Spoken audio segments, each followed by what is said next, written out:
동생은 붉어진 눈시울을 얼른 내리깔며 담배를 집어들었다. 듣고 있던 사진기자가 카메라 렌즈를 만지작거리며 작게 기침을 해댔다. 인간의 몸뚱이를 가둬두는 게 사실은 그렇게 무서운가 봅니다. 일이 있기 전에 형님은 럭비 선수시기도 했는데 감옥에서 운동을 하시고 단전호흡도 하셨다고는 하지만 지금은 너무 약해지셨어요. 길을 걷다가도 자꾸만 깜짝깜짝 놀라셔요. 감옥에서 혼자 7, 8걸음 걷고는 뒤돌아서서 7발짝 또 걷고 하던 버릇이 아직 남아있던 거죠. 처음엔 화들짝 놀라시면서 걸음을 멈추시기에 저희는 어디 몸이 아프신가 했어요. 형님은 조금 쉬었으면 하시더군요. 저희로서는 시내 구경을 시켜드리려던 거였는데 그것도 알고 보니까 그런 버릇 때문이었어요. 20년 동안 바라보았던 감옥의 벽이 눈앞으로 확 달려드는 것 같은 환영을 보시는 거죠. 형님이 나오시긴 했지만 이미 몸속에 들어와 버린 그 벽을 허물려면 얼마나 세월이 더 필요할지. 사진기자는 마당 한켠에 있는 재생고무로 만든 붉은색 대야만 바라보고 있었다. 나는 천천히 사과를 베어 먹었다. 권오규는 우리가 찾아간 지 1시간 남짓 후에 나타났다. 개수가 대문을 열어주자 그 대문에서부터 대천까지의 몇 미터도 안 되는 거리를 헐레벌떡 뛰어오는 것이었다. 권오규는 얼른 대청으로 올라서며 미안하군요 젊은이들한테 오시라고 해놓고 라고 말하며 손수건을 꺼내 이마에 땀을 닦았다. 이상우 선생이라고 빨치산이셨던 분이 얼마 전에 추록을 하셨는데 고만 오래 못 넘기실 것 같아서 말이에요. 병원에 가는 길에 혹시나 하고 전화를 해보니까 역시 그러시더군요. 그래, 큰 병원에 모셔다 놓고 오는 길입니다. 이거 너무나 미안하군요. 아주버님도 몸도 편찮으신데 그러다가 더 병나면 어떻게 하시려고 그러세요. 그런 건 이제 좀 젊은 사람들한테 맡기세요. 감기는 병원에 가셨어요? 권오규에게 인삼차를 내오며 그의 개수가 말을 거들었다. 아닙니다. 난 괜찮아요. 약이나 좀 지어 먹지요. 감기쯤이야 뭐. 그 이상우 선생이 남쪽에 무슨 가족이라고 있어야지 말이에요. 그렇잖아도 장기수 후원회 젊은이들이 왔습니다.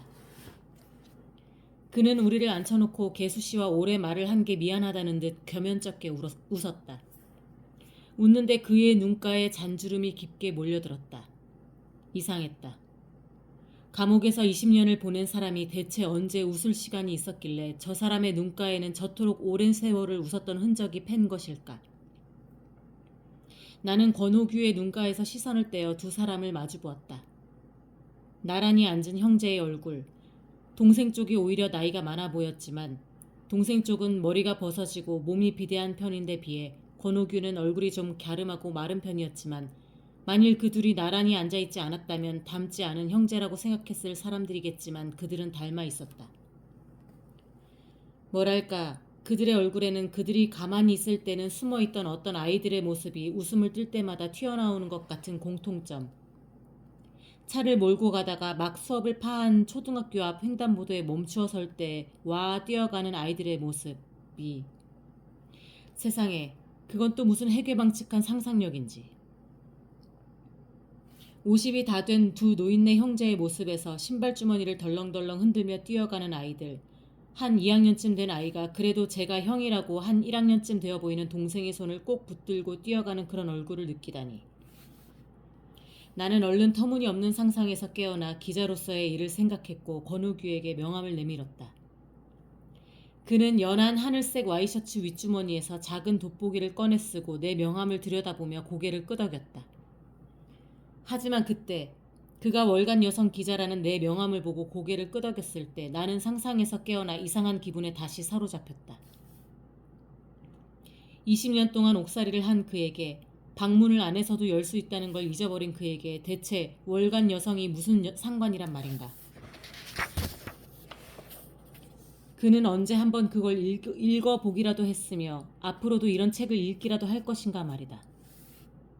나는 이제는 다만 너무 늙어버린 그 두 형제와 이야기를 나누다가 그 집을 나섰다. 삼양동을 내려오는 내 취재 수첩에는 그저 이문수와 황문철이라는 이름이 처형, 옥사라는 글자 옆에 나란히 적혀 있을 뿐이었다.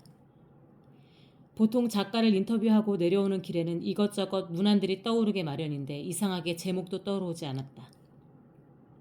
다만 저 사람이 50이 다 된 지금 장가는 어떻게 갈 것인지, 책이 그리 많이 팔리지도 않는다는데 생계는 어떻게 할 것인지, 몸도 안 좋다면서 다른 장기수들 뒷바라지나 하면서 평생을 살 것인지, 그런 기사화되기 힘든 생각들만 떠올랐다.